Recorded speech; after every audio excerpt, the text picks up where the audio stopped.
And I'm here to say that, hey, it doesn't matter what's happened to you. It doesn't matter how broken you think you are. It doesn't matter what's taking place in your life. I can guarantee you that just by tapping into the inner world, just by tapping into your core strengths, just by tapping into your infinite potential, you can become successful, you can become courageous, happy, joyous, free, all of these great things that you are not right now, you can absolutely become just by tapping into a different frequency. Hello and welcome to the Go Encourage podcast, where I talk to real people about real life, trying to gain some insights from their experiences building courage.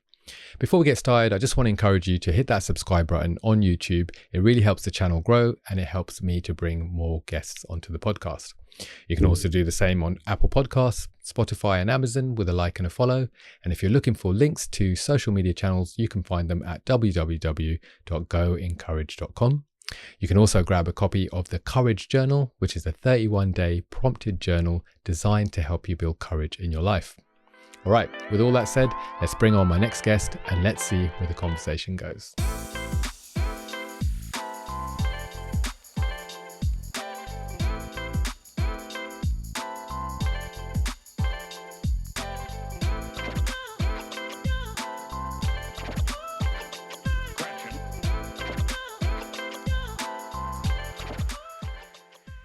Hey Imran, welcome to the Go Encourage podcast. So pleased that you could join me today. How you doing? I'm great, Riggs. Great to be here with you. Great to be here, just having a chat, having a conversation. Thanks for having me on. The first question I usually ask my guests is, what does your name mean? Do you know what your name means, Imran? Well, I know my main name means prosperity, and that's one of the ones that I've known for a long time, yeah. A few fun facts I thought we'd start with, all right? So, Imran, what's your favorite food? Indian food. Is there a particular dish? There is nothing better than authentic Indian food. I don't get it often, so it's always my favorite. I lived in India, Pakistan, different places for so long that I tried all the different foods. There's no going any other direction. Okay, it's food for the heart. Okay. Favorite mode of travel? How do you like to travel? Most of the time, I would love to fly, but as we don't have the privilege of having our private planes available anymore,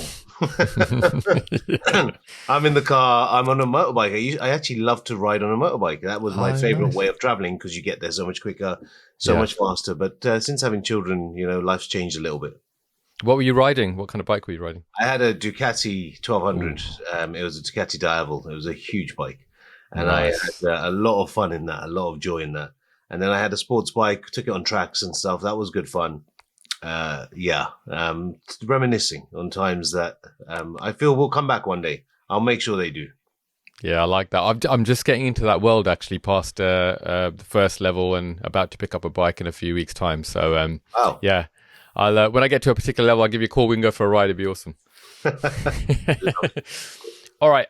Dress up or dress down? What do you prefer? Depending on the context, depending on the environment, depending where you're going. But dress down is more of my thing if I'm obviously at home.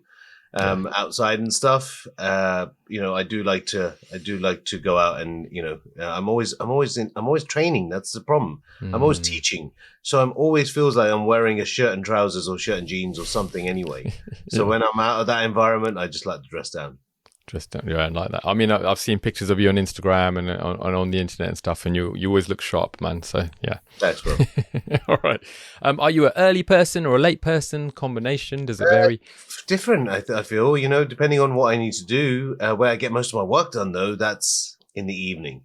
Right, that's where no disturbances, no challenges, no notifications, no one constantly in touch with you. That's where I do most of my my work, where I can switch the phone off and just be up and work away and just really get to work, right? Get that creativity going. Yeah, I respect that. And in terms of TV shows, movies, what was the last thing you watched? What did I watch last? I actually watched a documentary. The last documentary I saw was 2 days ago. It was The Source by Joe Dispenza. Oh, right. It's a phenomenal documentary insight into how science has now backed up everything that we talk about, neuroscience and psychology, where we're able to actually heal ourselves from within. So that's the kind of TV I get to watch. I don't watch any other stuff. I don't get the time. And I suppose I don't make the time. Mm. I do my best to move towards things that I'm going to learn from. Yeah. And I suspect, is that the way your brain is wired? Like, for some people, switching off, watching a crime thing, fantasy, whatever, is like away from the world. For others, myself included, if it's igniting my, my brain and going off, that's where I brings joy, and it brings like a sense of interest and curiosity. Yeah, that for me is key, because I remember times where I would spend a lot of time on those things and realize I've got nothing in return. I mean, I haven't seen a lot of the famous things that people ask you. Have you seen this? No, I haven't. I don't know what you're talking about. I don't know those names. but I tell you what I have seen, and you probably won't ever see. So I really move towards things that I'm going to learn from. If it's just things in the background, I'd rather just have music on. Oh, okay. Nice. Yeah. Any particular band? Any particular type of music? I do like just soft music playing in the background, just creative music, reflective music that just puts you on a nice frequency. Yeah. See, music is life, music is rhythm, music is frequency. When you tap into, I didn't realize that, but I did realize unconsciously what I was doing when I'd wake up in the morning and really put something in that lifts you up, and the difference it would make to overriding the stuff that's going on in your mind. So I've used it since then. What made you decide to come on the podcast today? What was it that got you over the line? I think with the conversation we had, Rix, the conversation we had, who you are, how you show up, what you represent, what you stand for, what you're doing this for, really. I think that's the key. If this was a show that you want to get out to your guests and you just want to give real small bits of information, I get it.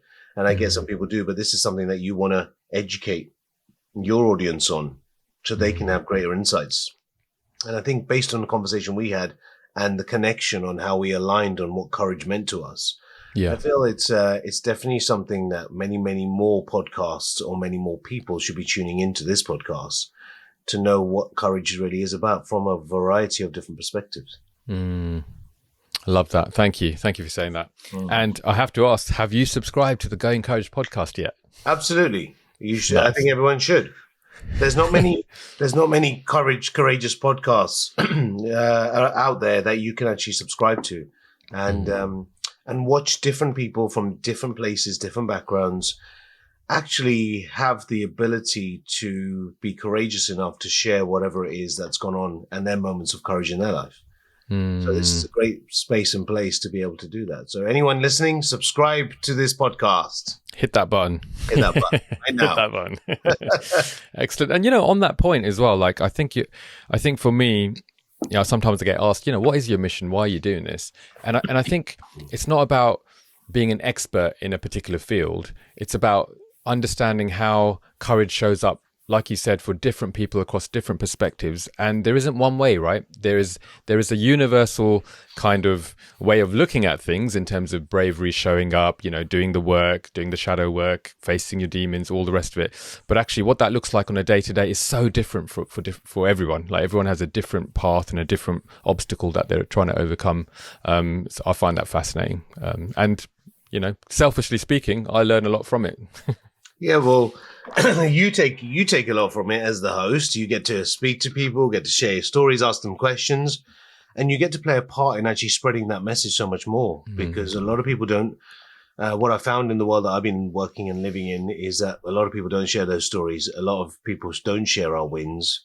A lot of people live by their losses. A lot of people fall into their failures, but we actually don't share our wins enough in terms of the times when we had to dig deep and find something inside of us that led us to where we are today and what we do today. And, that recipe for success when you fall into failure isn't readily available.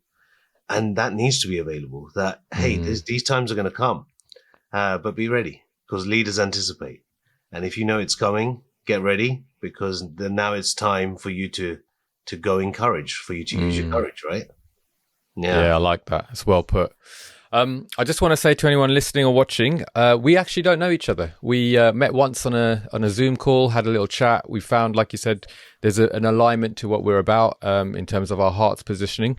And I thought, wait, this would make a great conversation. And I remember when we did talk, we talked at some great length, and just your story. I'm really excited for people to kind of hear some of that and take something away from that as well. So I really, once again, appreciate you coming on. So with that said, shall we start from the beginning? Can you talk about your upbringing, where you grew up? What was that like for you? Wow. Okay. We're going straight in. Let's go. Oh, let's go, baby. We've done the favorite food stuff. Right. Now we're going in. Away from all that. We went from the surface to the food, straight down to the gut. All right. Let's do it. Well, it's a lot easier for me to share this now, Rix. And yeah, thank you for mentioning that, because I did share some of it with you on our conversation that we had, and thank you for listening. But more importantly, I feel like I was able to connect with you in that moment, and you were able to look at some of the journey that I've had and where the courage has come from.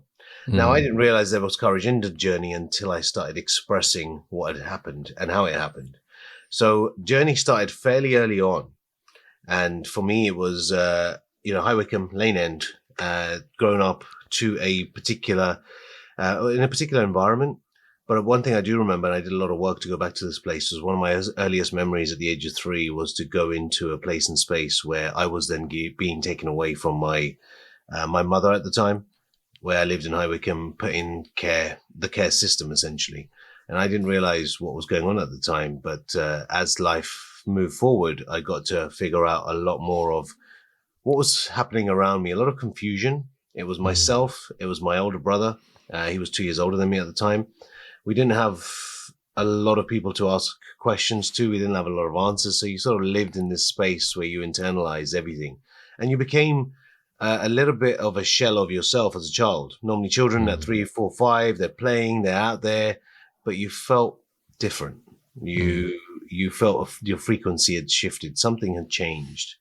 And I think from that point on, that led me to internalizing a lot more, asking a lot more questions, talking to myself a lot more, allowing myself to wonder what is going on. And at that point, I believe I created some of the destructive questions we carry. These are the primal prisons that we fall into, but these are some of the destructive questions we carry that negatively paint a picture of our past onto our present or our future. And I didn't know all of this until I went back and I figured all this out.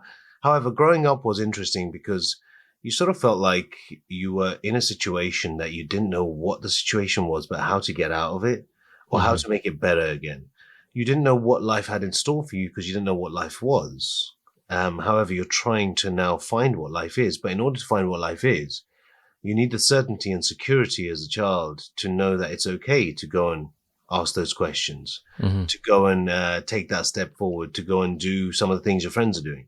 And you never really got that okay. So you always sort of, it was as if you're treading on eggshells most of the time. And you're never fully free. So you're questioning yourself. You're living in the fearful version of you as opposed to the version of you that actually counts and matters. And it felt like it was years of doing that over and over again, wearing another mask, wearing another mask, wearing another mask. And as you got used to wearing masks, you now start to play parts. And I remember drama was the only subject I was good at in school. And that's interesting because I get to wear a mask. And I didn't have any other interest in any other subject. Number one, I didn't have interest. Number two, I felt as if no one was there supporting me or helping me along the journey or why I needed to do this. So I pulled myself away. It was as if I was dissociated the entire schooling life that I had had. And as that journey moved forward, my parents then come back into my life at a later stage. I have a stepbrother at this point, a few years younger than me. That's coming. What kind of age are we talking about? So we're talking about 8 years old now. 8 years old, okay. So they come back in, and I have a younger brother. I have a stepfather, so that's interesting. A new person come in. I have my mother then. I hadn't met her up until this point. Don't remember what she looked like, but I knew she was around. But I'd never seen her. So what happened is as they took us back in, and this was just weekend access, what you realize is life sort of unfolds and shows you so much more of life than you'd ever imagined that you'd see. So I got some really interesting experiences, right?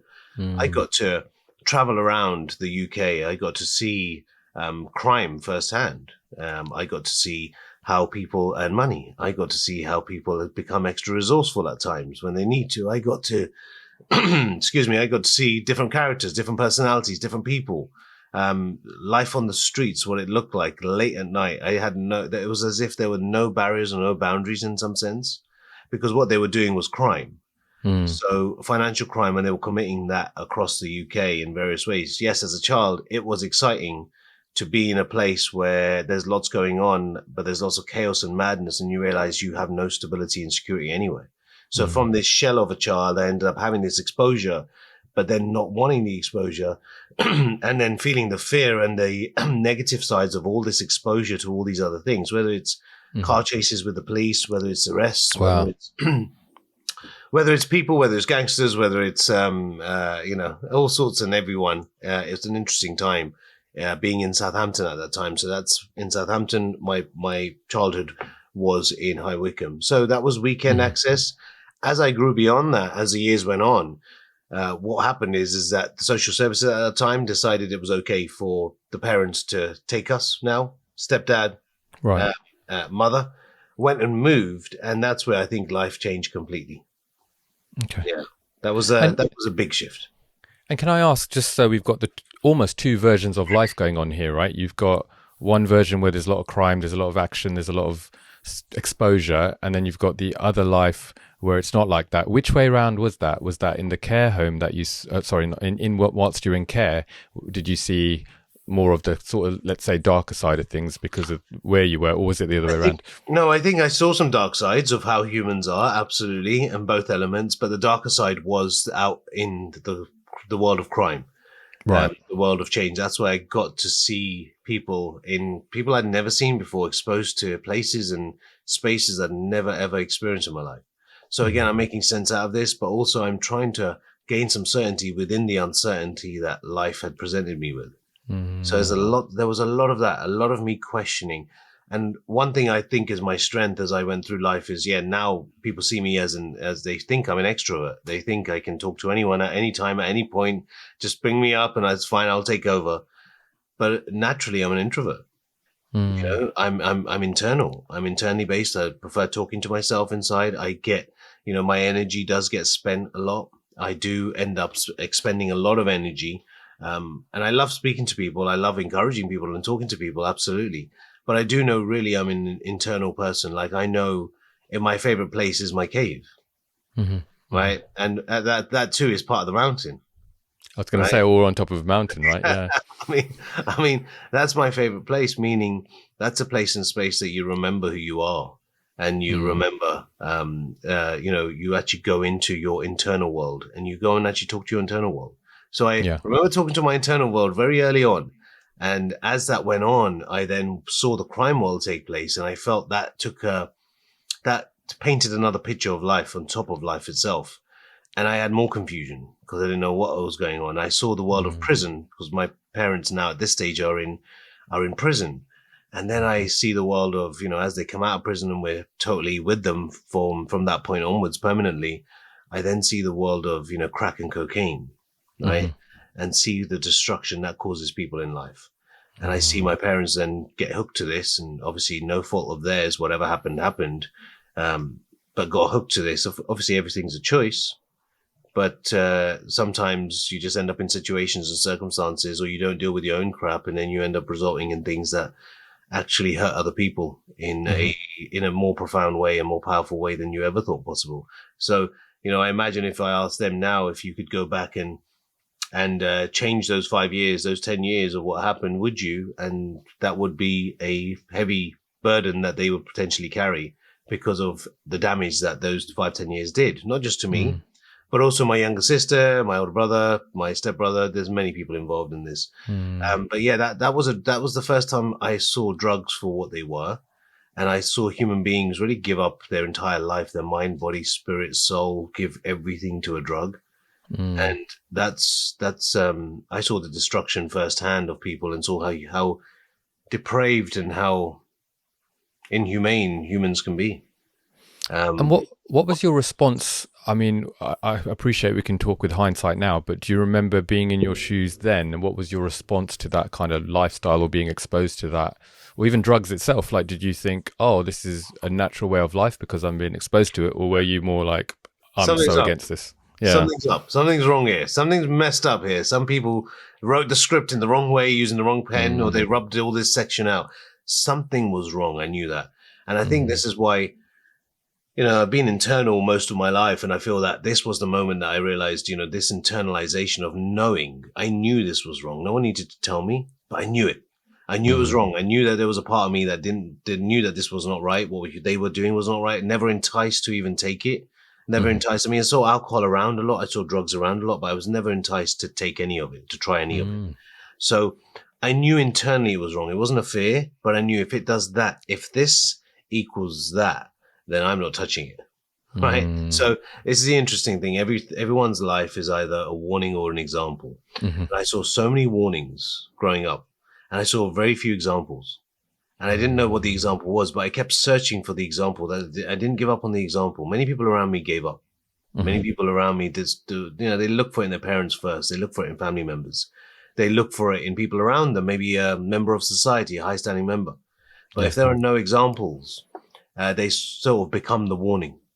And I saw that enough in people, in how they used to treat each other, in the disrespect, in how maybe men used to speak to women or women used to speak to men, or the arguments that used to take place, or people intoxicated on drugs and alcohol. I saw the effects on that in real time, and how it broke down marriages, how it broke down relationships, broke down families. I saw the severity of what it does, and I said, no way could that ever happen in any way, shape, or form. So it's an interesting thing. We all stand on principles, and I know that one of my principles has been that, because of the experiences that I got to have.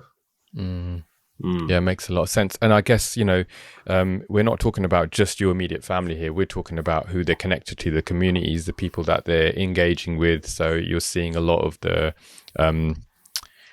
negative outcomes of being in that, in that space. Yeah. Yeah. Okay. Seeing all that, but it also gave me courage. It also gave me courage, gave me the ability to see what's unknown and then make it known. See a gangster on the street carrying a machete, that's an unknown, that brings in fear. But actually, the next time you see him, it becomes normalized. The next time you walk to the shops and you're going to get into a fight, or you're going to get into a ruckus with people, it becomes normalized. So it gives you the courage to start leaning into your fears. And what I found within myself is there were all these unknowns that are now becoming known. So the more I know, the more I can be, the less scared, the less fearful I get to be. And the more I get used to knowing that space, being in that place, and actually owning it more too. Because, hey, it's life. I didn't ever want to grow up. Like right now, I know that there are people in places that stay in those places for their entire lives. I know that there are people in certain countries or regions that don't ever go out their regions their entire lives. And this is why the world is in a mess, essentially, is that we believe that everything surrounds that we live by or surrounds our world is the world. And it's not. The world is way bigger. And we just focus on our internal world, as in the world that surrounds us. But once we go outside and see beyond that world, we say, wow, oh my God, there's such a bigger world. I thought I had problems. I thought I had issues, and I go around the world and I recognize, my God, wow, this is what you call problems and issues. So one of the key things for me is always being able to see beyond what's going on. Actually be okay with it, but go beyond it, see through it at times. So that's the hope that led me through all of that stuff. And this is why I've only really done this in the last few years, is I've recognized the person that the internal world created as a result of consistently being put in that place. So as much as what I thought was a part of me that I didn't like, I also realized that was the greatest part of me that gave me maybe some insights, some questions, some deeper discovery as to what I wanted to do and be. Yeah. Yeah. And before we get on to where you are now, I grew up in Southall, right? It's not the, most Lovely luscious South. of places. Yeah, lots of good things. But also, it was a really rough place. There were a lot of race riots, a little bit before my time, but I was kind of like living the aftermath of that, a couple of gangs that were quite well known in that area. And I'm generally quite a sweet guy, right? I think people would say. But there's lessons that you can't learn without living on the streets in some sense, and you become streetwise. You see things before they happen. You get an understanding of a vibe, a frequency. I think you kind of mentioned earlier on about the way someone has an aura about them, something's about to go down, etc., etc. And I'm thankful for the experience, like yourself, because it gives you this thick skin in the right places, and so I guess my experience compared to yours is completely different. I would imagine as a young kid, you would have had to duck and dive. You would have had to figure out how to talk or negotiate yourself in certain situations. Did you find that came quite easily to you? Or, you were talking about masks earlier on. Could you put on this tough guy mask and make sure like no one's going to penetrate this? Or did you have a different strategy? Yeah, it was interesting because you'd initially be in a position where you think, okay, I'll deal with it, whatever happens, and then you get filled with fear and you let yourself down the second time, and you don't stand up to something, and you realize how that feels not standing up to something, or that you can't. That's not something you can live by. That's not someone that you are, and then you start standing up to it because you can't live the opposite. There is no way of living. You just don't even exist in that place. And that's one thing I found. I tried to avoid things, but avoiding it meant I couldn't avoid my inner self because that was screaming out at me to do something. And as I started confronting those things, I don't think I had to wear the mask. It was more, I'm going to confront the things that are facing me in my life at this point. And getting used to things, it's not as if you ever fully were able to get used to. This wasn't a normal life. This was it was a tough life. But what you did do is you found something within you every time. And this is why we're talking about courage here. I found that courage within me at that time to go through anything that was outside of me. And I found that there was something that I kept relying on over and over again. It's going to be okay. And life presented itself in ways where it was always okay. Whether I was in a fight and never came out in a way that I was ever in hospital or ever, ever treated in a way where I felt, no, this has to stop. This is too much pain. This is too much destruction. I was just trying to survive. And in that survival of just going to the shops and picking up some milk, you realize, my God, you got to fight just to get that. And that teaches you more and more. And there isn't a mask. It's more, who am I? As in, who am I? I'm not willing to accept this. I'm going to fight whatever shows up in front of me. I'm going to deal with, and I'm going to go get whatever I need to get on the other side. And no one's going to stop me. And if they try and stop me, I'm going to deal with it. Right. That was that part that came forward, because what happened before was the nice version came forward, and the nice version walked up to the street, went to get some milk, and found out what it felt like to be nice in a dark environment. And the nice mask has to come off. That was the real mask. Right? It had to come off. And I had to let go of the nice boy. I had to let go of the nice, even though I've always been a nice guy. I've always wanted the best for other people. I've always seen through situations and wanted people to really do better, be kind, be polite, help people. That was always something I did in school. So I always wanted that. So that would be my initial approach to everything. Be nice, be helpful, be supportive. And then when it hits you with what it hits you, you have to shift. You have to change gears. You have to become someone different. So I then found that, no, there is a deeper someone. I don't know who this is, where this is coming from, but there's a deeper something that's calling me to a higher place. And I don't know what that higher place is, but it's not anger. And it's definitely not coming from a frame of anger. Yes, I was angry. I was pissed off, but it wasn't from anger. So that level of uncovering or discovery actually got me beyond so many sort of hairy and scary situations, right? I got used to it. I got to lean into courage more and more and more. A few years later, when I finally got to go to school and my younger sister and brother were now in care, and this is the challenge here, is that I suppose when you're in that situation, they are where they are, and then ultimately you fight for bringing your sister and brother up in some way before the authorities get their hands on them. Half of that was actually finding food for them as well. So having the courage to go and actually do things you wouldn't normally do. You'd have to find food, you'd have to steal, you have to pick it up from wherever you did. You had to find a way of being able to feed a young family. So the courage came in quite early, but also the responsibility, right? The responsibility of being oneself, of looking after other people. So that very path of stealing, of being resourceful, super resourceful, I would say, of digging deep and finding something within you that you didn't think you could do, and you start doing it over and over and over again. First it's food, then it starts becoming clothing, then it starts moving to other things, and now you start creating a little bit of a business out of it. And now you're wondering, well, what are you even in anymore? What are you even doing anymore? And it moves on from there to cars, to all sorts of things. And you just realize this is not you. This is a part that you're playing. You don't like this. You're not built for this. But you also know that you can deal with it. You also know that it's something that as life has led you towards right now.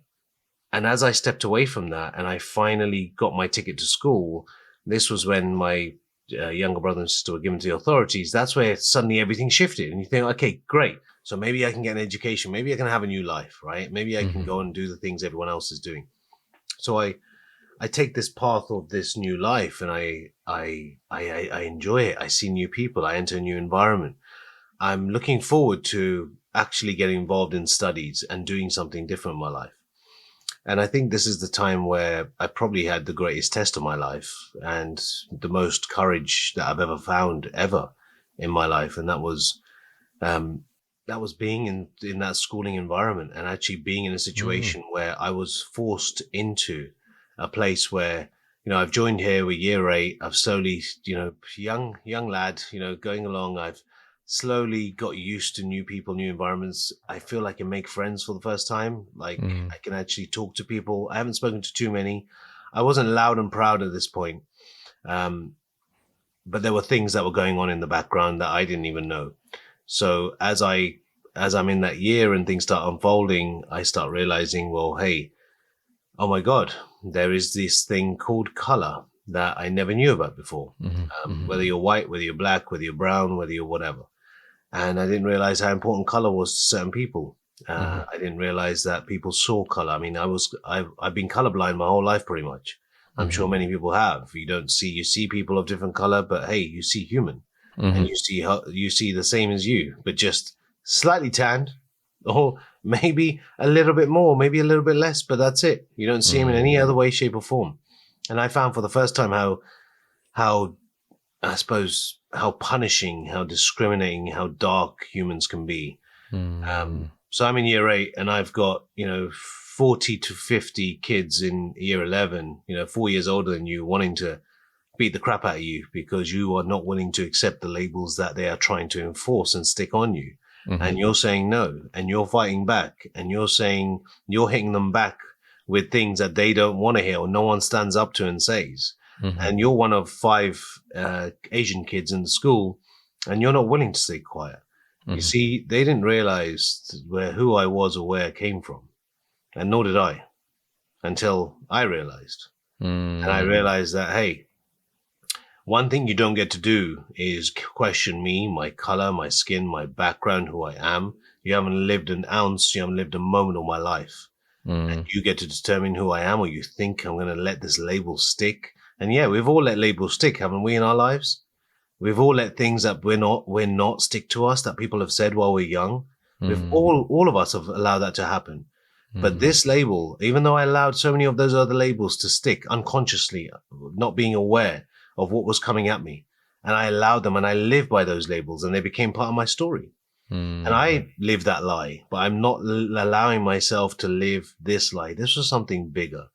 This was something bigger than me. This was something bigger than the school. This was something bigger than my situation, because this was calling upon me to do something, because I could succumb to it. Yeah. Or I could do something to overcome it. Now, I didn't succumb to it like many other people did. I decided that I wanted to, if this was the way I was going to go out, this was the way I was going to die. It was that simple. I wanted to die for a worthy cause. I wanted to die in a worthy way. I've seen too many people die in a way that's not worthy, in a way that's not been lived, in a life that's not been lived. And for me, it was like, if I have a worthy death, if it's worth it, if this is worth the path, then I will do it. But one thing I haven't been scared of my entire life is death. Ever. Ever. Because I thought it was going to come a long time ago. Yeah, I hear that. And all of this you're carrying in year 8, like you've already had, if you, like as an outsider looking in, you've already had the weight of the world on your shoulders, right? You've gone through stuff that a lot of people don't have to deal with. You've seen things that other people, I mean, I'm not saying nobody does, but like there's people that wouldn't be the norm, right? And then you're going into this school now, which is supposed to be your liberation, your breakthrough, your chance for another life, like you said there. And then now you're getting blindsided with this whole other thing that is an attack on who you are as a human being. And it sounds like you were like, okay, let's step to this. I'm not going to, I've avoided lots of stuff in the past or whatever. And I like what you said earlier on. Sorry, it ties in a little bit. It wasn't a mask you were wearing. You have to actually take the nice guy mask off in order to deal with what's in front of you. So you'd already had almost like this cosmic alignment of investment in you to say you've got the character to start dealing with some of this. Of course, you've got a long way to go because you're only in year 8 at this point. But okay, here's the next challenge. So I'm just sort of setting that up, and passing it back over to you now. Yeah, it's interesting because it's actually that mask which we all wear of validation, and we tend to have to be the person that's necessary in order to receive the love or the attention or the presence from people around us. And you start realizing that life is molding you into someone who you're not, and you end up pleasing because that's the only way you know how to survive, and that's the only way you know that you'll be accepted. Because if you were to show up in all of your colors without the mask on, you would not be accepted. So you have to wear it. And unconsciously, we all wear these masks. And a lot of the time, we don't even know we do it. We just realize, well, actually, if I behave this way, I'm not going to be accepted or receive the acceptance I need.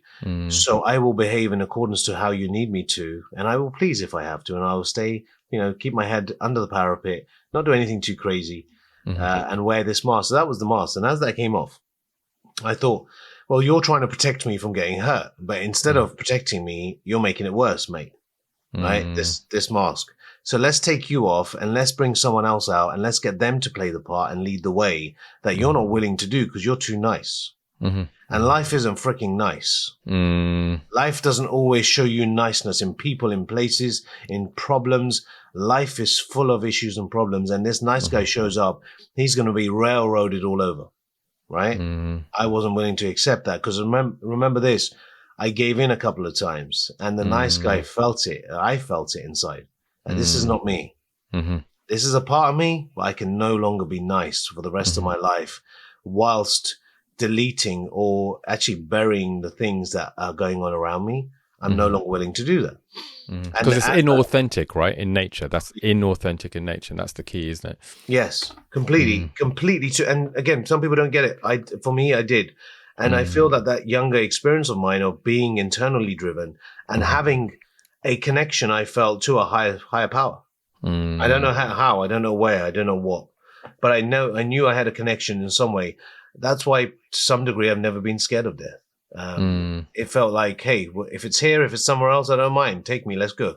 Let's go on a journey, whatever it is. It's like life is life. And I've always seen life as infinite in a way.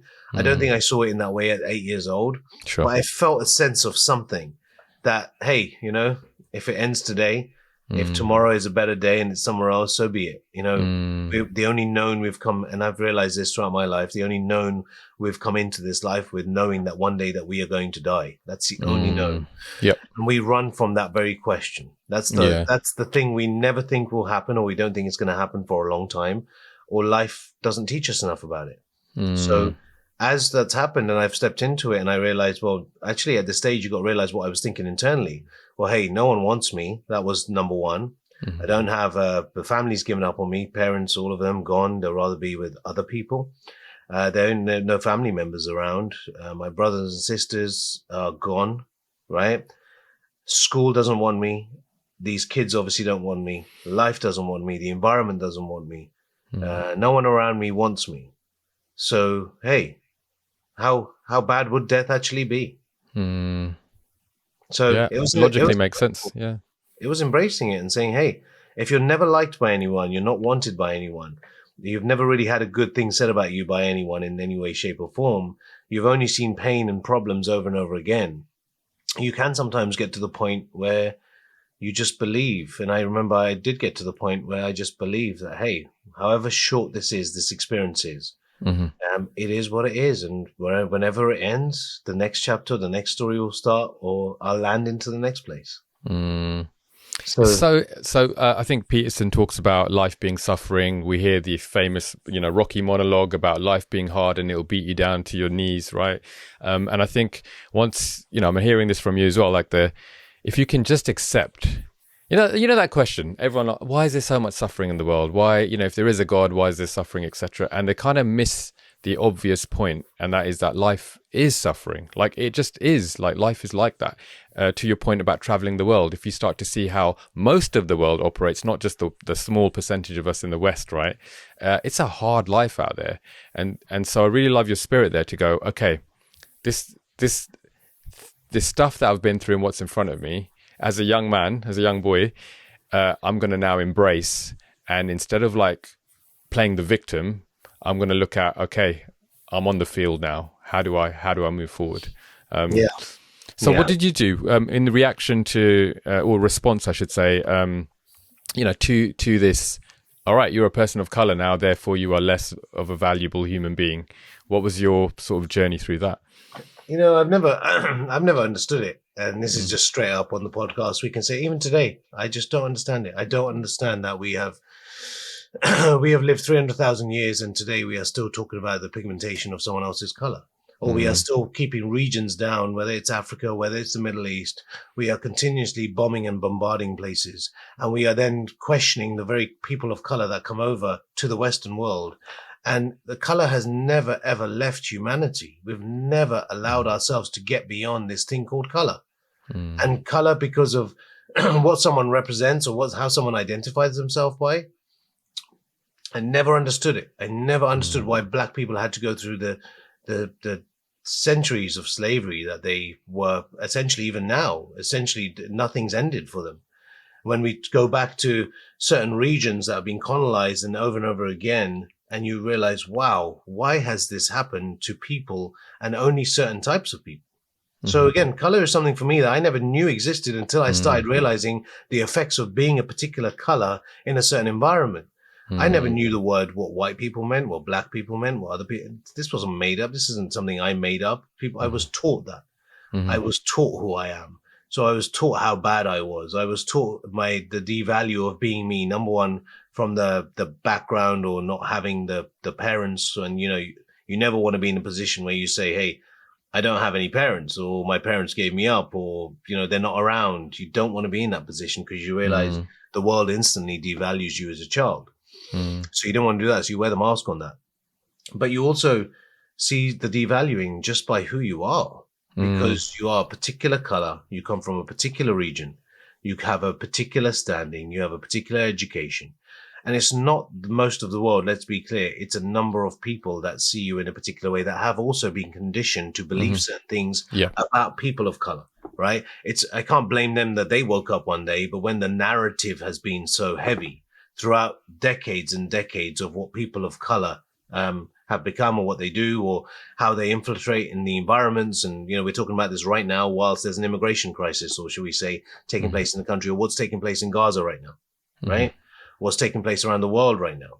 So I saw this stuff, and, people say to me, well, hey, you shouldn't be talking up against certain things. And I said, well, hey, I'm never going to stop talking about things that are taking place in life when they're against people of color. Racism is the last card I will ever pull out. I will pull every other card out, but you prove to me who you are, and I have to get to that card. Then that shows me that everything you see is through the lens of who I am, based upon the value that intrinsically you have for me, based on your conditioning and your blueprint of what life is itself. And if you're not willing to question that, then that's not my problem. I'm here questioning every prejudice I have, everything that actually I pose to other people, I have to question, because I'm human and so are they. But I found within myself then, I found a new level. It was either do or die. It was either, sink or swim for me in that respect. So I stood up to it and I said, you know what? I'm going to make this meaningful in whichever way. I'm going to make this matter. If I have to die for it, I'll die for it. So, hey, I just went on a journey. I didn't really spend a lot of time in school, but I started training. I started doing boxing, MMA. It took me on a new path. I remember one night it was, 12 years old. And one night I wanted to end it all. And I nearly did. And I couldn't. There was a voice inside of me that spoke to me, that, you don't hear these voices often, but there was a voice that came from nowhere. And I remember my body vibrating because it was that powerful. And I closed that window and I saw beyond the situation and circumstances I was in. And from that point, once I started seeing beyond the situation and circumstance, I was saying to myself, okay, what do I need to do instead? Instead of suffer and sit with this thing, what do I need to do? And that's when I started. That's when I said to myself, right, where's the boxing clubs? Where's the martial arts clubs? Where's all these places that you need to enroll yourself in to go and do? So, I'm there, young guy, hitting the gym, making up my age that I'm actually allowed in the gym, going to boxing clubs, classes, actually indulging myself in all of these great places because I knew that the outcome was going to be far greater, and it built the courage within me to keep going. It found more of me that actually I had value in places. I had value in life itself, with the people I was fighting, with things I was doing. I found passion again. So I started feeling good. And exercise made me feel good. I felt better. I then took those skills and used them in the school. And, that's what I learned them for.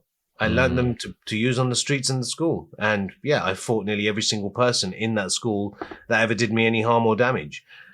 Ultimately, it ended at a point where I had to be expelled from that school for what happened. We were in the newspapers, things took place, and I was expelled, and I didn't have any secondary schooling after that. But one thing I learned was there was a part of me that grew up, that woke up. And that's when ultimately the boy died and the man appeared. And the courage that man needed. I realized that, there's this great quote that talks about, life shrinks or expands according to one's courage. And I realized life expanding at that point, according to my courage. It shrank when I had no courage. It minimized me when I didn't have the courage because my courage would never let me settle.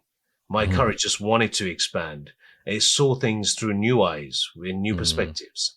And if it wasn't for the fear that I felt, I don't think the courage would have shown up. And the fear wanted me to succumb and go back into comfortability. And it wanted to highlight my highest needs at that point. But the courage went against everything I knew. But with courage, I found everything that I was.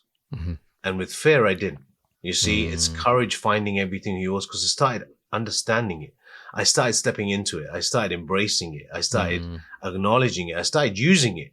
I started realizing, my God, we live in a world that has no courage. When I walk around and I see a man hitting a woman on the street, no one does anything. And in this world today, back then, we didn't have phones, but no one would do anything. I see a kid being hit by other kids or ganged up on. No one does anything. They just watch as an observer. And I think, man, where is your courage? Right? Where is your courage?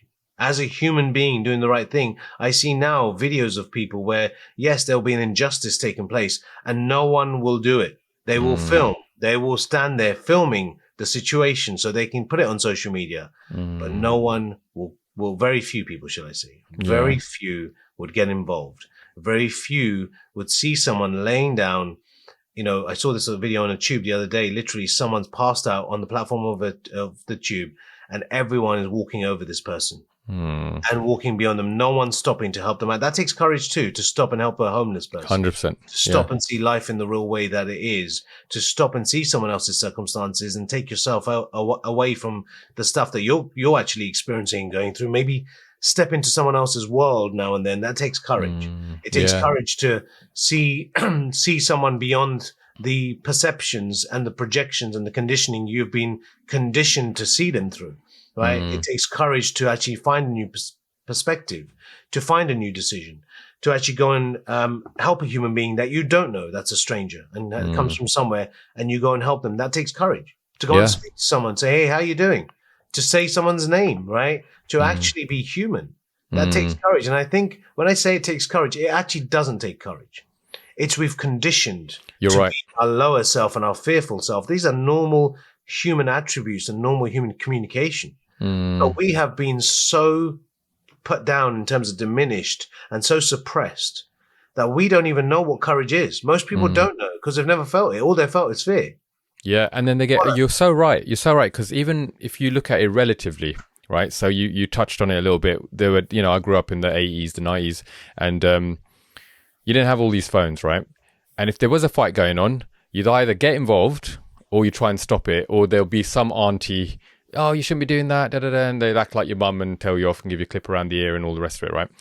Whereas now, there's a level of social media where, I'll film it for content, whatever, which is just despicable anyway. But then on top of that, there's the fear of, if I step in, even good intentioned men, if I step in, I'm the one who's going to get prosecuted. I'm the one who loses my livelihood of my job, whatever, because I stepped in and the person sued me for whatever. But it is exactly what you're saying. It's fear-based. It's not, I'm the man, I come in, I protect, I serve, like I want to do these things. Because we see when people have stepped in and do those things, especially in the Western world, you're getting punished for it. And then there is a fear around that. So the conditioning isn't as black and white as this evil government who's pressuring you down, although you could argue that as well. That's a whole nother debate. But like, it's this whole thing around, okay, if I do the right thing, I'm going to be punished for it, which I might be up for that. Okay, as a superhero, I'm going to go in, I'm going to step in. However, how does that affect my children, my family, my livelihood? Is it worth the risk for a stranger? Probably not, from a logical perspective, which is a sad state to be in, Yeah. Yeah, it's a sad state to be in, but it's also an even sadder state to be a shell of yourself and think that your existence on this planet is based upon a role that you play. And without any heart, without any courage, without anything that's actually foundational to life. Courage is foundational to life. Yeah, I agree. And most people don't live in that place. Most people think fear is foundational to life, and they live in so many fearful places. And as a man, it's incumbent upon every man to find what a man is. And we've had plenty of examples, and we do today, of warnings of what men are, what men aren't, shall we say. Yep. You just got to turn the TV on and you see many fools that will show up and show you that this is not leadership. This is not what men are. What men are is completely different. And that's why I was blessed, I suppose, to find that at a young age. I found Martin Luther King. I found Muhammad Ali. I found Nelson Mandela. And they were my first insights into what a man is and what a man does. And it was odd that I found those people, because they were going through I thought I had problems, right? I thought I had big issues, and then I found their problems, and I thought, wow, I don't have any problems. Life is great. Life is gold. Life has blessed me, right? This is brilliant. But I put my problems into perspective, and I actually realized that my courage was being underused, because, man, how much courage would you need to do to start up the revolutions that they began? How much courage would you need to have to be beaten and silently protest? Right. In stance of what you believe in, but to be beaten at the same time and have the courage to do nothing, to stay calm. Yeah. Right? Stick to your values. Yeah. That takes so much courage. Being isolated for 27 years in a prison, in a box, and still holding on to some form of light or hope at the end of that, that takes courage. Right. Okay. The people in Gaza right now that are being bombed and bombarded and being killed one person at a time, to have hope to some form of life, that someone's going to come and save you, that something will change, that takes courage. Yeah, that takes courage. To all these people that have essentially had, whether it's their regions or their countries or places of their birthright, bombed and moved elsewhere and traveled thousands of miles to settle somewhere else in a new place, an unknown space. Not many humans will get to do that, living that level of scarcity and deprivation. That takes courage. So when we talk about the courageous people in life, I guarantee you they're not the ones that were wrapped up in cotton wool. They're not the ones that have been given an Ivy League education. They're the ones that have gone through and have experience in life. They have a PhD in life. That they don't need certifications or credentials, but that takes courage. And that's the life that I say is worth living, not the other. Yeah, I agree. So much fulfillment and meaning, even if you don't feel it in the moment, right? The character that's being built on the inside, you only really, in my opinion, well, at least in my experience, I've only really seen how courageous I've been when I've thought I was a little mouse and I couldn't do anything, right? Is when obstacles come at you and you're able to go through them with ease, and then you go, hang on a minute, did I just do that? That like 10 years ago, that would have floored me and I didn't even blink. And you don't see how much you grow until you face maybe even a similar obstacle and go, oh, actually I've flexed that muscle now. I know how to get through this. You know, I know how to, or even I don't even know it. It's just become part of my character. It's just subconscious. You know, there's a quote, I forget who said it, but it's better to be a warrior in a garden than a gardener in a war. Yeah. And I love that. I love the idea of if you have to stand up, you can, you know, and it doesn't mean you go out there. You know, you talked a little bit there about men and masculinity. You strip a man of his masculinity, you can't then go around the world saying we're all the men. You can't. You need to empower guys to have healthy masculinity and show up in ways that is meaningful and helpful to society, and not to, you know, I suppose paint a broad brush on everyone, because there's bad people, full stop. Doesn't matter what color, gender, you know, race, all the rest of it. Yeah, no, Rick, you're absolutely right there. I think what you're saying is, you've touched on is something absolutely key, which is, you know, you got to figure out who you are, right? You got to figure out where your masculinity comes from. You know, let's be clear here. How many healthy examples of masculinity have we had in our lives? Whether it's on TV, whether it's through social media, how many healthy masculine role models are there? There's plenty of unhealthy, toxic masculinity role models out there, if we want to go by them. But how many healthy, masculine, strong, powerful, courageous, compassionate, forgiving role models are there that are protectors? Very few. So when you don't know what you don't know, you're going to become what you have not known what to become. You're just going to become that. And that's the thing about people and education. I think we spend a long time, like 16 years in the education system, and we learn zero about ourselves and everything about every other subject except us. Yeah. And I just don't believe in that schooling system. And I don't believe that's right, because what we tend to do is, most people are trained to just do a job. They're not here to figure out who they are. They're not here to figure out who they want to be, or they're not here to recognize what their qualities and skills are. They're just trained to do a job. And if you do a job, you're just trained to be a number. And as you're a number and you go through life and you don't express things like courage, because it's not needed in the work environment, unless you want to be a soldier or a fighter, right? And that you aren't trained, you are drilled, you are essentially rewired, right? You don't need courage in those situations. You are rewired, right? There's the difference. So I see that we don't have healthy enough masculine examples. But I also, if I reverse back to where I was when I was younger, yes, those healthy examples of Nelson Mandela, of Muhammad Ali, of Martin Luther King, those are the examples that took me through, right? Those are the examples that led me to believe there were healthy examples of masculinity, of courage, of real warriors that actually faced the storms that life presented them with. Here they are. And I felt that, and I saw that, and I thought, wow, I want more of this. So interestingly, you know, that path of, you know, doing what I did, where I went to, what it led me to, it found a new version inside me. And I loved it, because now I got to start doing things on my terms. I got to start finding more of me, and I leaned into it. And I thought, wow, if I can be courageous enough and not live in fear, that means I get to show up differently. And now I'm training more. I'm doing MMA. I'm having more confidence in myself. I'm standing up for myself way more. Yes, I faced a number of challenges until now I stand up for myself. But as life moves forward, you have to face new challenges. So there's new people who want to do things and want to fight you, because you may have a bit of a reputation by this point, and want to prove to other people that they can get the better of you. And then you have new challenges. Now you have to prove to other people, and you're continually doing that. And then you enter a space where you actually start beginning to like yourself, to learn that you have parts of yourself that you didn't even know existed. Years later, of course, as I've been kicked out of school, I'm now working on doors at the age 14. And I see a lot of these people as they got older coming through into clubs.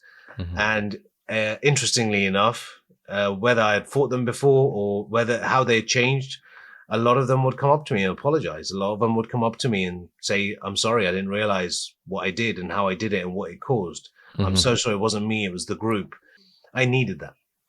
I needed that in my life for me to progress, for me to become more of me. And as I led through that, Yes, I started working on doors. Yes, I started leaning into courage. Yes, I started intervening in situations where I shouldn't be intervening in. But I found a level of courage in me that I know does not exist in most human beings. Mm-hmm. Simple. So I wanted to go and teach more of that because I found it in myself. I didn't see it in the outside world. I wanted to teach more of that. And as I led this path of actually doing more and more, I lent into more and more things. So I started studying more, got a real education in terms of what I wanted to educate myself in, Mm-hmm. which is real world problems, psychology, philosophy, Mm-hmm. how the world began, what my purpose is, what I'm doing here. So I started learning psychology at like the age of 12, 13. I still have these books from the library that I had taken in at a very early age. I wanted to know about humans. I needed to know why people do what they do. Mm-hmm. And again, that presented me with a set of group of people to show me why do people do what they do. And they live out of this fear. They want to be significant, and they do pick on the little man or the big man, depending on who you are. But also, as you go through this journey, what is the part of you that needs to come through in order for you to find what you're really here for? And I found what I was really here for in that moment. So since then, I've never stood down against anyone. And what I mean by that is, if I see it happen today, I'll do the same thing. If it happens to me today, you get an interesting reaction out of me. And this is it. I'm no longer being the person that's going to allow you to determine who I am or put a label on me. That ain't me anymore. And, you get to laugh about these things because you get to see how human behavior, psychology, individuality, identity can shift.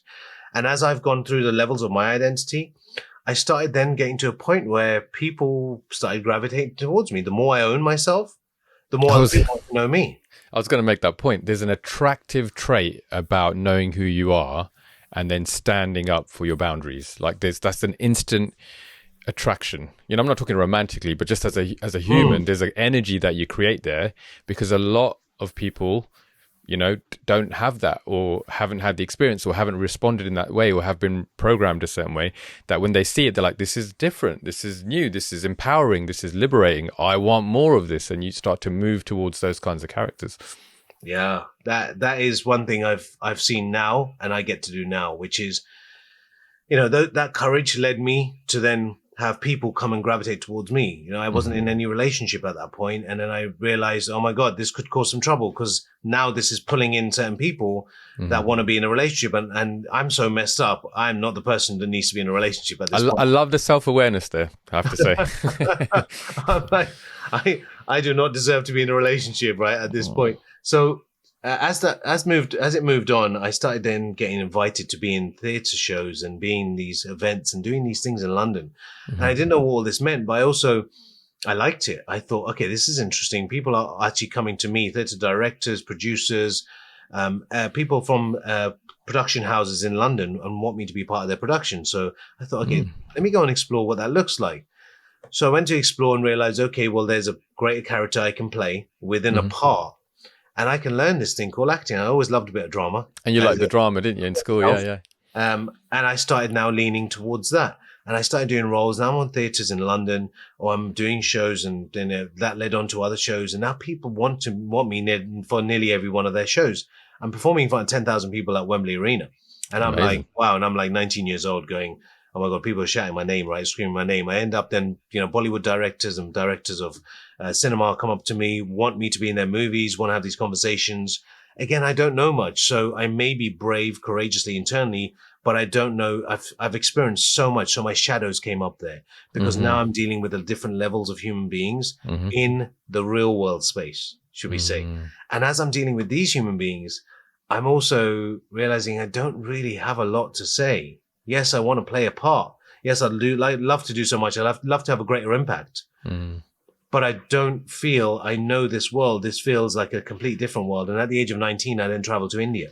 Can I just say, and I don't mean to interrupt, but I wonder, up until that point, you are fighting up against people who are pushing you down or creating resistance to who you are as a person, and now you're dealing with people who are now lifting you up or giving you opportunity in life. And I guess that's a switch then, is that's very uncomfortable for you because this isn't the norm. It's not the norm. You've actually got to you go into a new gear, but you also get to know and you get to learn very quickly that you're also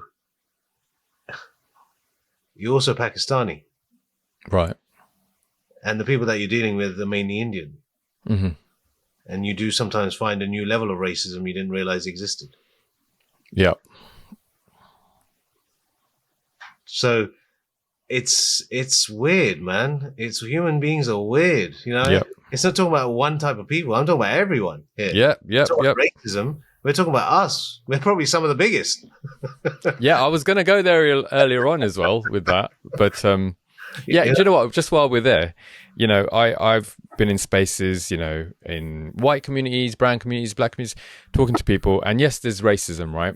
But then I challenge my own skin color community as well, and I go, listen, you can't just keep pointing the finger at white people all the time. Look, how bad is this community? Look at the sort of things that we say about people of this color or of this country or whatever. Like, where does that come from?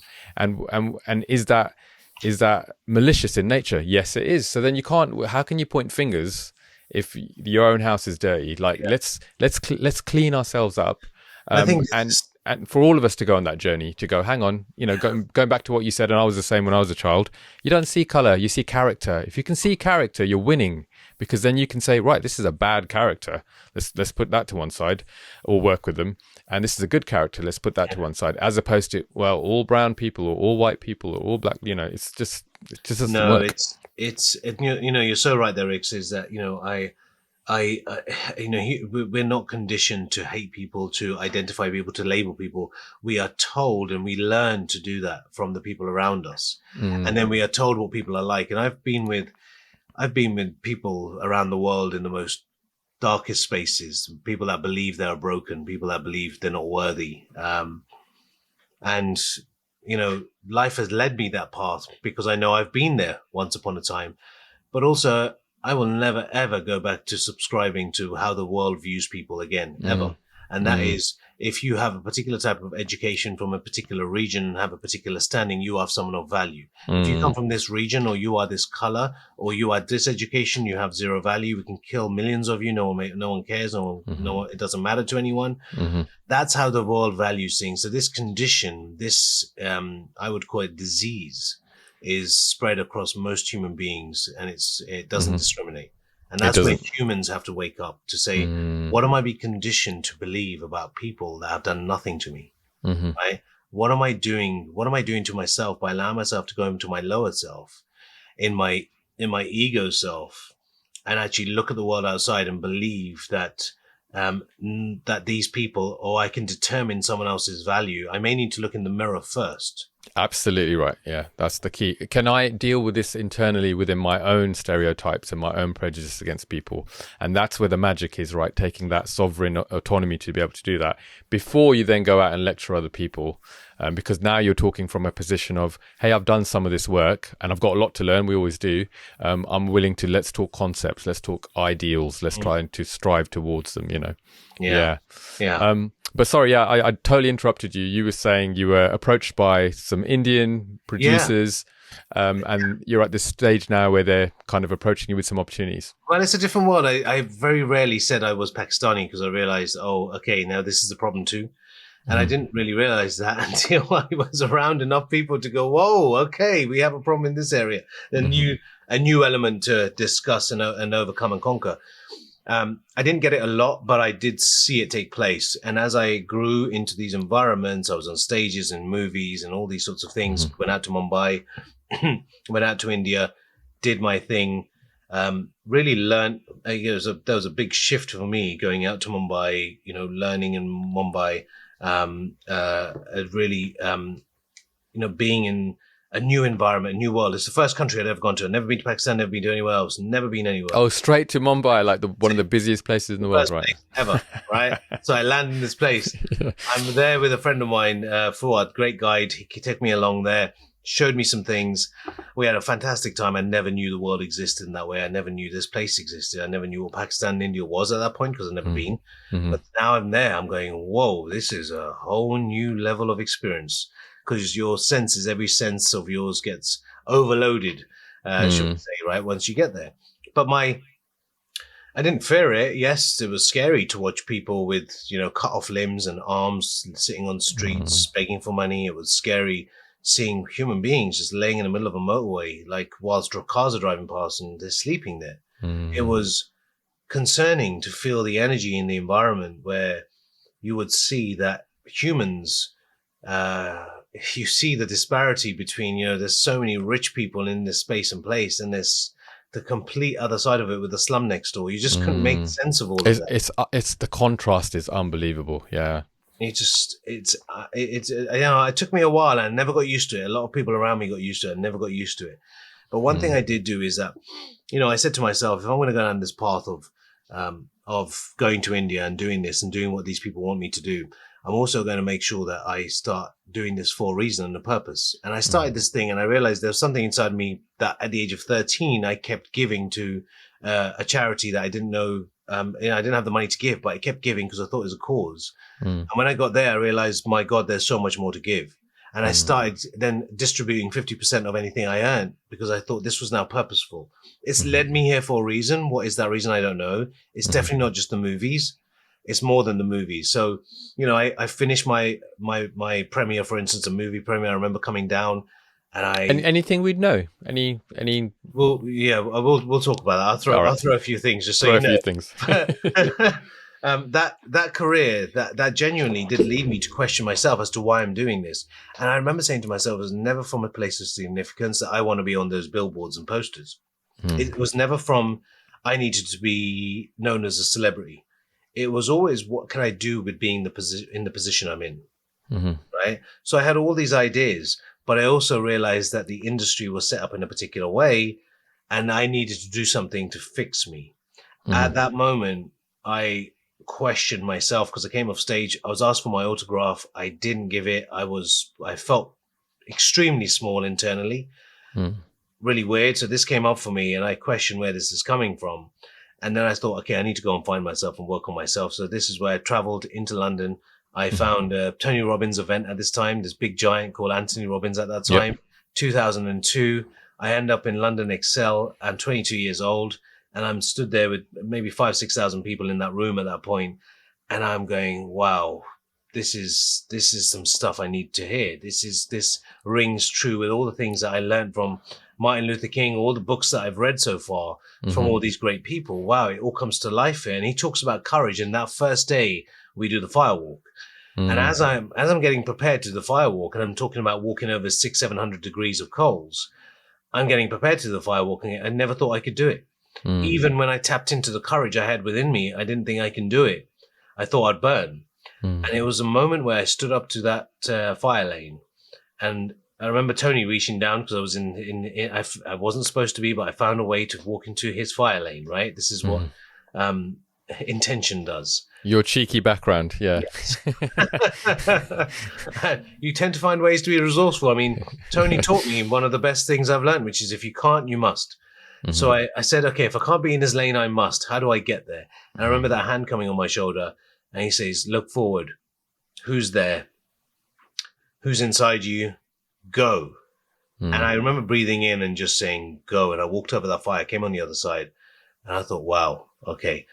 I came away from those 4 days, and I saw a part of me coming alive. And I recognized how much more work I needed to do. So after that experience, everything changed, like everything. After that experience, I teamed up with him. We went to meet their offices in RRI. We took their program, Unleash the Power Within, to India as partners within the program. I went all over India, and now essentially spreading the message, doing glass walks, board breaks, literally inspiring people around India. For 1 minute, they see me on the billboards. The next minute, they see me in a room, really inspiring them. And no one was doing it, my age, especially back then. I didn't even believe I could do it. Again, I didn't have this belief, but someone allowed me to believe in that. Are we talking about 20s? Is that where we're at? Yeah. I'm 23 at this stage, and I'm teaching other people about life. It's like, what the hell? Someone with no education, no background, essentially came from a place of no worth, a whole load of darkness, has come and is going to teach you about life? Really? How is that possible? So I questioned myself until I broke through all of those identities that I was living by. And I said, they're not me anymore. I can give people this education. And I remember the first time, yes, it was bad, as in I was in a nervous wreck thinking I had to get up there on stage and help people. But the second time, My God, the third time, the fourth time, I just said, this is my purpose. I'm not doing anything else. I love this. The first time when I got off stage, I determined I will never do anything else except this. And from that day, I have been learning, growing, elevating, deepening my knowledge, my experience, my expertise. And because of that, it doesn't mean life changes, because life did have its ups and downs. But because of that, it led me to become one of the youngest trainers for Tony Robbins abroad at that point, but also became a trainer for him in his environment, being involved in all the courses, the programs, teaching other people, then getting involved in my own journey and learning from Tony's mentors to go, you know what? I want to know who you learn from, because the secrets to success are there. And when you come across a man that is a prime example of what it takes to be a real man, that has a masculinity and a femininity, that has a healthy version of being that example, you have that calling to follow that person. And that calling is, well, hey, here comes a man that very few people out of 8 billion people, there are very few. I'm going to follow the example. I'm not going to follow the others. And that journey with Tony led me to go deeper, really get a real education, understand psychology at such a deeper level, certify myself, find his mentors, learn from them and go, wow, these phenomenal human beings exist. And from that, I took leadership. Really, everything I spoke about from that point was leadership. Leadership is the courage to do what's necessary in the moment that you need to do it, right? And, you know, courage, understand that courage doesn't exist if there's no fear for it to exist. So, you know, courage is not the absence of fear. Courage is, in spite of feeling absolutely fearful, still having the courage to move forward one step at a time, right? So courage is the thing that actually conquers the fear. But you can't have courage if there's no fear, and you will never be fearless. And those that believe they'll be fearless are deluding themselves, right? You will never be fearless. You'll never be completely fearless. And what courage does, it allows you to fear less, right? And that's all it does. And trust more and have faith more. Right. So when I started doing that, and I started having these things. I was now teaching people. I'm now having breakthroughs with people. I'm taking people through their darkest traumas or their darkest challenges and helping them through that. And now I find there's a coach in there, there's a trainer in there, there's a leader in there, there's a teacher in there, there's a healer in there, there's all the other people in there that I didn't discover. And I want to discover these people. So that journey allows me to unfold that. And I've been on this journey ever since. And like I said, I'll never stop, because now I get to be part of other people's worlds. Because we get to certify people, we create leaders. Because we get to break through people's old identities, we create new leaders. Because we get to see people and get them to shift and now move to the internal world, we create new leaders. And they are all based on a healthy example of what it means to be a man, to be courageous, to be strong, to be powerful, to be human. No matter where that journey ends, right? Because I would rather have 20 good years of being me than 80 years of being someone else. Really well put. I totally agree with that. Like, totally even a year.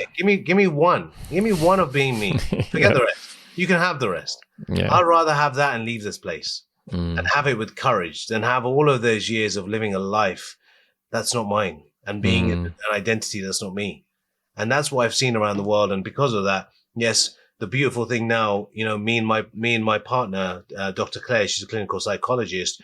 We get to help people in various ways, whether it's in deep trauma, whether it's in understanding themselves better, whether it's psychology and NLP, actually integration of somatic changes in human beings, theta healing, pranic healing, all these different elements of psychology, neuroscience, the stuff we should have learned at school, but we didn't learn, the stuff we should have known as children.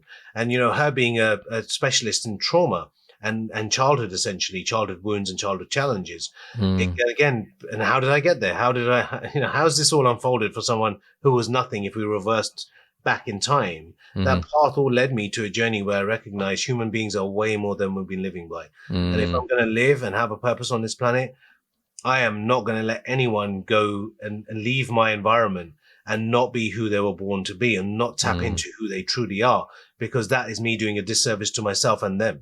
There are things going on that if you just open your eyes and look and not be blinded by society's programming of, I know we've talked a lot about race there, but all sorts of other things. Who has the nice car, who has the, the good job, who has the Harvard degree versus the person who got expelled from school. Okay, that's all surface level, right? When you cut the person and look at their heart, what's the condition of your heart look like? And are you going in a direction that's going to build that? Or are you going in a direction that you're going to live in avoidance and wait for that retirement that might never come, you know? I love that. But also, where does it lead us to? Who do we become as a result of this journey? When do we wake up to the truth of who we are rather than the lies of what we've been living? When do we tap into the inner wisdom rather than listen to the outer world? When do we actually embrace courage as something that, I'm telling you, is contagious? Once you have it, my God, everyone wants it, because no one walks with it. Very few do. And having the courage to do the right thing in the right moment and doing what's necessary, very few people do. The leaders of the world you look on today, there's very little courage in what's taking place. There's a lot of dictatorship. There's a lot of rule. There's a lot of strength, should we say, negatively in a way. There's a lot of enforcement. There's less freedom, and these aren't leaders. And this is why the world needs to wake up, because I don't know how we can be in this position where we are today and essentially still vote in the people we vote in that cause the very mess that we again vote back in again over and over again. And the courage to do what's right, to say what's right, to say what's wrong, to stand up and say it, to point out that, yes, it's wrong to do this. It's wrong to do that to other human beings. Essentially, what we've become, and as we go on, we're going to more and more become desensitized to who we are, because what the world's doing is desensitizing us to our emotions, to our that's it, to who we are as men, to what you need to do. We are slowly being conditioned to get into being in a desk job, getting confined to living in spaces and places we shouldn't be in, but also having an existence that means nothing apart from existing. We talk about the heart, and I've realized through all the work that I've done, even teaming up with the Institute of Heart Math, recognizing that courage is an emotion that doesn't come from anywhere else but the heart. Courage is not an emotion that comes from the mind. Fear comes from the mind. Courage comes from the heart. That's why, when they used to say, when I used to watch Rocky, they used to say in those movies, "Man, he's got a heart, right? You got a heart, kid." Yeah, like, you got a lot. You got a lot of heart, right? And you see people, and you do realize that. Wow, when you see someone standing up, like when you see, if we go to Selma and we see the people on the bridge and we see them standing in spite of being beaten, that takes a lot of heart and not reacting. When we go back and we see that famous image of that woman standing in front of the tank, right? That takes us back, right? There's an energy and that's contagious within watching them. Yeah. Very few people do that. Very few people can stand up to that. Very few people are able to tap into the deeper level of courage inside of them. And the world needs it more than ever. The world needs people to wake up to who they are, people to wake up to what's going on in the world, people wake up to recognize the potential and power they have inside of them, instead of the problems and the pain that they have to live by and the suffering and succumbing to all of life's challenges. I see it this way. I didn't think I was ever supposed to be here this long. And however long I've got, I'm going to embrace each day as it comes. And I'm also going to have the courage to say what I want to say and do what I want to do each day. Because I didn't just get given this life. I had to earn it. And if I have to earn this life, I'm doing it my way. I decide when I check out, I decide how long I want to stay. But I'm going to have the courage to do it my way. There is forces that are working against you all the time. So then you have to decide, do I go with that? Do I go with the tide? Or do I put down, a stake in the ground and go, no, I'm going in the direction that is my heart's calling. And I know that's going to come with a lot of challenge. So what does that look like? Is it worth the fight? What are my values?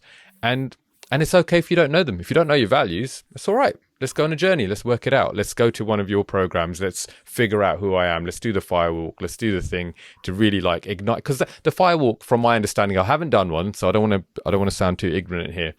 But I think the idea is matching your internal and your external for those moments, so that you can come in some sort of alignment and wake up to what's going on. Am I in the right? Yeah, I mean, it's a sacred act. You're pretty on point when it comes to firewalk. Lots of people do it in different ways, and I've seen people do it as just a bit of a gimmick. And if you've ever been around me or any training around me, you know that I just don't do things in half measures. I'm going to go all in. And with the firewalk, it's a ritual, it's a process, it's something sacred. It's burning. We're essentially putting people in positions where they're burning everything they are not, so they get to place this log. with every part of their identity that they've lived by, and they see it burn in front of them, and that becomes ash or coal. And to prove to themselves that they are willing to step beyond the old self of fear, of succumbing to challenges, of suffering, of the life that's less lived and the life that's less you, to prove to themselves that they can go from this end to this end, and they can come on the other side and walk over, whilst they're doing that, all of the things that they said they are not. When they step out on the other side of that, they have no choice but to embrace the person that's been inside, living inside, waiting for this moment, right? Waiting for this. They've been doing that. So all of this stuff that the firewalk is more of a sacred act of burning the old you, like a phoenix rising. And this is where the phoenix comes in. It's the actual identity. Everything you are not is going to be burnt on that fire. Everything you are emerges to the other side of walking that fire. That's the beauty. Yeah, I like that. Love that. That's why we do this, dude. I mean, I did a firewalk. We literally were in Netherlands a couple of weeks ago. We did a firewalk. People, 600 degrees Celsius. You can see, water boils at 100 degrees. So you can tell the difference of how hot this is going to be. And suddenly you've got, 15, 20 people walking over these coals, coming up to the other side, doing it effortlessly and just embracing their courage in that moment, or their higher self in that moment, to get to the other side and finally embrace who they truly are. And we had magnificent transformations based upon actually human beings doing what they believed was once impossible and making the impossible possible. Yeah, I love that transformational aspect of it. And I know when we were talking just slightly off camera when we were starting up, you are a transformational coach, right? You facilitate that. Yeah, I mean, it's something I don't go around saying, because it's like, oh my God, what are you going to transform me into? But it's something I've begun to wear over the years, because I've seen that if I'm doing a speech, if I'm doing a training, if I'm, whatever I involve myself in isn't the half measure stuff. I don't want to teach you surface level stuff. I want to go deep.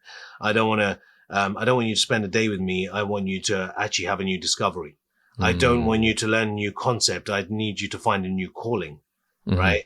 So it's never really about surface level stuff for me. It's always been the deeper stuff, the deeper layer, the deeper person, the individual that's living inside. So I know that when people come across into my environments, yes, they've said I've transformed them. So over the years, I've finally let it stick to say, okay, I do transform people in those environments, but I don't do anything. I show you the way, you walk the path, you do the work. I'm just showing you the door and showing you the path. That's all. And that's what a good coach does, right? Walks alongside you, helps you to see forward and get outside of your own, obstacles. Yes. Yeah. I think that's just something I've had to embrace over the years. But I do feel even now, like when I do the arrows or the fire or the boards or the glass or whatever it is, or the leap of faith, these are all things that, again, tap into someone's ability to take that first step. And when they take that first step, they learn that they can take the second step, third step, fourth step, fifth step. Yeah. And then when a challenge comes up in their life, they also, the unconscious mind symbolizes, well, you've just walked over fire. You've walked over this, you've done that. Like, prove to yourself who you are rather than question and actually embrace who you're not and get rid of that. That's gone. And that's why the firewalk is symbolic in the shift it makes in the person that rises beyond the fire and emerges through the fire. And this is why every single one of us needs that fire, because it's not about the fire. It's the person that emerges on the other side of that fire. Right? Yeah. That's key. Breaking an arrow with your neck is not an easy thing for a lot of people to do, but it's actually leaning into your fear. You're actually finally leaning into your fear. And all of this takes courage, especially when you feel you can't breathe and there's an arrow against your neck pushing right up against you, and you feel it might pierce through the softest part of your skin and it's in your throat. And you can still step forward. That takes courage. And we saw last week 15 to 20 people literally break that arrow, walk over that fire, take a leap of faith, step into courage and away from fear. Right? Wow. And if anyone can do that in life, and this is why I love doing what I'm doing, because I get to share people's journeys with them, because one day, once upon a time, I got to have a journey in my life that I felt I was broken. It was over. There was nothing I was going to achieve. And I get to be who I am today as a result of all the voids I once had in my life. So when I say your voids become your values, they absolutely do. Because everything you miss, providing you can actually look at your life in a way you've never seen it before, everything you are not, everything you didn't get, every individual that was never there made you into the person that was actually valued everything that you had missed in your life. So now you can go and give them to those people that are now missing or now wanting to gather all of those things that they didn't believe in themselves and now do. Yeah. So it's interesting how the journey of life goes. So I know that life has come full circle in a way. That's why I don't really, even though, I have a partner, I have young kids, but I also, hey, whatever happens, whenever it happens, right? Life is life. Do you know, there's a theme that I can, at least as an objective outsider, can see, and that is that you were looking for examples, or there were not many good examples of people growing up, right? So you mentioned some of the greats there. I remember Amitabh Bachchan tapping into the sort of Bollywood world there, being a great example for me in terms of the characters that he played and other people. But we're talking about examples, right? What's really interesting is you're not sitting there saying, I became the example because I went through hard times and I've come out the other side and I'm showing people that, this is how you should be. You're saying the example that you're looking for lives within you, and I want to shine a mirror on people, and so that they're not looking externally for the answer, they're looking within themselves. And I think that's such a beautiful, full circle moment there, or a full circle place in your life where you're able to do that. And I have to give credit to that, man. I have to salute that. That's amazing. Appreciate that, man. Thank you. And genuinely, it's been a long journey, and just listening to that, it is waking people up. And we have a program called Awakening, and we had a program called Infinite, and we have a program called Human Change Therapy, and all of these great things, these programs. And the reason they're called what they are, the breakthrough experience, these are all coming from within. There is a version of us inside of us that lives inside of us and has been living there a long time. And until I found the mentors and guides that helped me go and access that person, and life experiences that led me to go and find that person, and that person had to wake up and break through, and everyone has it. It just most people don't know they live beyond the circumstances they live by, or the stories they tell themselves, or the things that have happened to them. And I'm here to say that, hey, it doesn't matter what's happened to you, doesn't matter how broken you think you are, doesn't matter what's taking place in your life. I can guarantee you that just by tapping into the inner world, just by tapping into your core strengths, just by tapping into your infinite potential, you can become successful, courageous, happy, joyous, free, all of these great things that you are not right now, you can absolutely become just by tapping into a different frequency. I say this often, what you do frequently becomes your frequency. And if you can find your frequency, if you can find the frequency where you own yourself, you're not owned. And it is a small frequency, so remember that. But the bandwidth of this frequency, and when you tap out of that frequency, when you're now trying to be someone else, when you now actually listen to other people or being led. And there's nothing wrong with being led, but as long as it's led in a way that's actually serving you too. But now you tap into your frequency, you find a different level of you. And also when you do fall out of that, you want to get yourself back in there. But I know there is an infinite potential in every single human being. And I've seen it in the people that believe they're completely dead and gone and it's over, to people that never become anything, and always succumb to all the suffering that's around them. And I'm here to say, because someone said this to me one day, that, you're made for more in your life than anything that you're ever going through. And because you're made for more, you can do more, but you have to get away from the world and the blueprint and the identity you've created that stops you from seeing you in the strengths and the qualities of your character that you live by. And if you can do that, and you can go on that journey, I can guarantee you the other side of that lives all of that gold, all of that treasure, all of those diamonds. They live beyond all of that stuff but the hardest part is putting down the mask. Most people can't do that because they've never really got to experience what is beyond that mask and what is below that mask. And they feel a comfortability in the conformity. And actually not conforming is uncomfortable because, hey, people don't like you when you don't conform. People don't like you when you own yourself. People don't like you when you lead your own way. People don't like that shit. But I tell you what, I like it. I find that life is no other way, and it will never be any other way.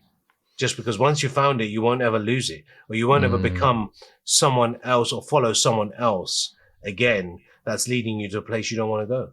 So you get to own yourself. You get to take the pen back. You get to write the chapters of your life. You get to stand there on the last day of your life, whenever that moment's going to happen, and you get to say, you know what? I wrote that. And I'm proud. And I'm proud of my journey. Yeah. And, something you said there, like people don't like that. And the reason, at least from my insight, is that people don't like that because it exposes the cowardness in them. So it's more about their own internal misalignment than it is about who you are as a person, and then that gets projected onto you. So when you start to see that stuff, you see the way that these things are programmed, and you're able to escape the system to some level. You're able to see that in other people and not take that personally and say, okay, you're on your journey, whatever, I'm on mine, I'm going to crack on with what I'm doing. And we touched a lot around masculinity, and there are voices in the world, and I don't want to mention names because unfortunately I get little warnings on my little social medias when I mention certain names, but there are names out there who are stepping in for masculinity, and they're actually tapping into areas that need speaking into, but they're doing it in such an unhealthy way and getting men to start believing that if I do XYZ, I'm a powerful and valuable man. And actually, there are people like yourself, myself, and others included who are saying, no, yes, we can see the gap there, and we're seeing it's being filled with people who are driving a message that's unhealthy for society and unhealthy for men. It might be a short-term fix, but it's really going to destruct you later on down the line. But what we really want to be doing is stepping up in leadership positions. And I don't mean titles. I mean just in the position of your heart, and saying, I'm going to contribute the 1% to the good men out there who are trying to step up and show themselves in a healthy way, and show that, hey, I ain't got this all worked out, man. I'm messy. I haven't got, I'm going to make mistakes, but I'm going to do it with heart. I'm going to do it with that rocky spirit and just keep running up those steps. And if I fall and you want to laugh at me, that's fine. I'm going to keep going. But I want to show you at the end of it that there is value in discipline. There's value in treating people right. There's value in stepping up and saving someone who's being mugged on the street, because other people will then follow your lead, right? Because we often see that. You're scared about actually helping the person, but when one or two people start to do that, everyone else jumps on board. They just need that spark of, courage from someone to take that initial step. Yeah, I think there's lots of unhealthy examples out in the world today, and there's lots of healthy examples. So, look, be aware, be careful who you're being influenced by. People talk about now, hey, I'm an influencer. What are you influencing people in? What do you influence people towards? What sort of influencer are you? Are you an influencer for the greater good, or are you an influencer for your good? Right? Mm-hmm. When I see people, examples leading certain men, again, I feel like shaking certain men and saying you've gone and fallen back into the same trap that you were not supposed to be in, but now you're in that trap of following a certain model or a certain person that is appealing to the lowest level of your emotions and the lowest self within yourself, of claiming that other people are wrong, or they're from the wrong background or wrong color, or standing up and thinking that abusing women or being in a particular position puts you in a great place. I love motorcycles, but I've never been a fan of materials as a whole. I've never been a fan of being materialistic or having materials in my life. I've realized how people live by materials as their identity, right? Everyone has to show, and it shows it's them as if it's their identity, right? I would rather wear something that costs like £1, right? But it's mine. And it's not someone else's identity. I don't need their identity to show that I'm worthy. I don't need to have Versace or any other name on my top to show I'm worthy. When you have worth within, you don't need that worth outside to allow other people to show you. So I've been away from all of that sort of stuff. Again, I've untied myself from all those conditions that were put upon me and other people. And, I see people being led by certain people, and I realize they're appealing to the worst part, the best of you. So look for people that are appealing to the best of you. Yeah, calling to the courage within you, that are actually getting you to recognize the true strength that lies within any man at any point, so he can go and tap inside that place and realize that actually he's made for more, but he's here to do more. And a man, if you go 300,000 years, you can go back into human history. We've had similar traits through human history, and as we've evolved, and sometimes it feels that as men we have not evolved as much as far as women have evolved in this space, because we still are quite primal in that respect. Right? We still have these primal tendencies of putting ourselves in certain conditions and positions to believe this is it. We don't grow as much. You go to the personal development spaces, that women are what predominantly these spaces hold, because they are the ones growing. us men need to learn more about being in environments and actually tapping into ourselves when going in deeper and finding out who we are and what we're here for. And I've seen beautiful examples of people that have done this. You know, examples of people, men that have thought they were completely broken, and I see them in a seminar, and my God, have they gone inside and gone and tapped into the world inside. But in order to do that, you have to kill the ego. Yes. Yeah, that's the key. Yep. Key. And most people live within that paradigm of ego. And they need success. They need to be seen as they're successful, they're happy, they have a good life. You know, they know it all, they've done it all, they've experienced it all, and the ego confines you and makes you live in a space that doesn't serve you. And you believe through the ego, you're choosing a vehicle to be significant, you choose a vehicle to find love, you're choosing a vehicle to think that you will get respect. But all of these things are vehicles. If you let them go, you absolutely get it just by being yourself if you knew who you are. Yeah. So the ego, and this is what I say about the ego, the death of the ego. And this is what many of us need. The death of the ego. That's what causes us, you know, true suffering. When someone goes into true suffering, that is the death of the ego. Yeah. Right? That's why people should suffer. Yeah. You should go into suffering. You should kill off the ego. And then you get to a space and place where you get closer to your soul. When you know what that represents and what that's here for, and that's what that wants from this place and you get to see a whole new level and lens through life. But the ego will keep you in your smaller self and your lower self for long enough, because it will serve you in all the things you can just do to get by. Where actually what you're being called towards, that's a higher purpose. And that's more uncomfortable. That's tougher. Yeah. And there's a really strange dichotomy to it, is that that's where all the peace is as well, you know, on the other side of that inner war, that inner conflict. Yeah. It is. So, yeah, Rex, it's been quite an interesting journey. It's been quite an interesting, quite interesting stories and places and spaces that I've been in. But I will say, you know, it takes courage to show up and be who you truly are. You know, it takes courage to look in the mirror. It takes courage to say what other people won't. It takes courage to stand up when other people don't. It takes courage to do what it is that you need to do to be human, to live life on your terms. Everything takes courage. Everything. We've been living by fear for way too long, and we allow fear to enter our lives. So why not try a little bit of courage and see what happens? Yeah, exactly. If fear doesn't work for you, we know it doesn't work, so why not go the other way? No. I have to ask you, I know we're wrapping up, but I have to ask you a question. Much earlier in the conversation, you said you heard this voice, right? When you were about to call it a day. Do you remember what was said to you? I didn't really write it down because that voice still appears today. And the words were that, because I was in a moment where I was about to literally turn, and the words were from some vibration, from some force, from something that I didn't even know existed within me, is you were made for more.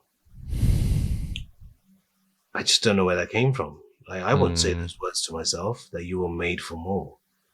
And I listened to that, and I remember the hairs on my arms are up right now, because I remember how. I mean, I've got them just listening to you. Like, literally, my arms are like literally, you're made for more. And I needed. That's exactly what I needed to hear. And it didn't appeal to me. That was the version of me that was trying to end it all. It appealed to something really deep inside of me. It's a voice that came from nowhere, and I don't even know if that voice came from inside. Like, me, that was inside there, hiding and buried. But when I heard those words, you are made for more, you are made for more, you are made for more, I'm like going, what is, in that moment, I was flooded by a sense of what is more. And then I saw through for the first time the circumstances I was living by. And I said, you know what? I'm going to trust this voice for once, because the other voice hasn't been really helping me. I want to trust this voice for once. And hey, it all worked out, man. Love that. Love that so much. Man, it's been such a great conversation. I could talk to you again, so I'd love to have you back, right? Wish we had more time. I really do. There's so much we can talk about. Mate, a lifetime worth of stories. I like that you're local, so we'll definitely we'll catch each other. It'd be good. If not on a motorbike, then maybe by a river or something with a drink. If people were listening to this and they wanted to know a bit more about you, where could they find you? Where's a good place to sort of contact you? A couple of different places. People listening to this, if you want to get in touch, you can find me on Instagram under Imran _a official. You'll see me on Instagram. You can see me on successpsychology.com. You can find me there. That's where we do our courses, our trainings, all of that sort of stuff. You can find me on Facebook and LinkedIn. I do a lot of work with other people as well. So you'll see me in other spaces and places, but there's lots of places you can find me. More importantly, if you've listened to something here and something's resonated with you and you just need a guide or something to help you out along your way, you can even send me a DM or something and I'll send you a few free resources to get you started, right? That's the most important thing for anyone listening. Fantastic. And I'll put links to all of that stuff in the description below. So if you're watching this on YouTube, just scroll down and there'll be clickable links. So definitely make the most of that. I would just say one thing before I leave. I know that, it's very rare for us to be able to have these types of conversations. So this is appealing to anyone else out there that, subscribe to this program, because I know you're going to get plenty of more guests in. And I know that I have some guests that I know would love to be on this show. Yeah. So absolutely, if you're listening, subscribe to this, get some friends of yours to subscribe to this, because if you're going to have real and raw conversations when it comes to dealing with the real problems in life that are occurring, and they happen in this type of space and place, you're going to get many more people coming in there, men, women, people that are appealing to actually the deeper version of yourself, the deeper issues that you're going through, rather than some of the outside stuff that we talk about generally, right? Yeah. So if you're listening, definitely tap into that. And Rix, I will share with you a couple of people I'd love for you to take on as guests here too. Oh, I'd love that. Absolutely. And just to link to how we met. So there was a lady, she's married to one of my best friends. Her name's Sophia Chowdhury.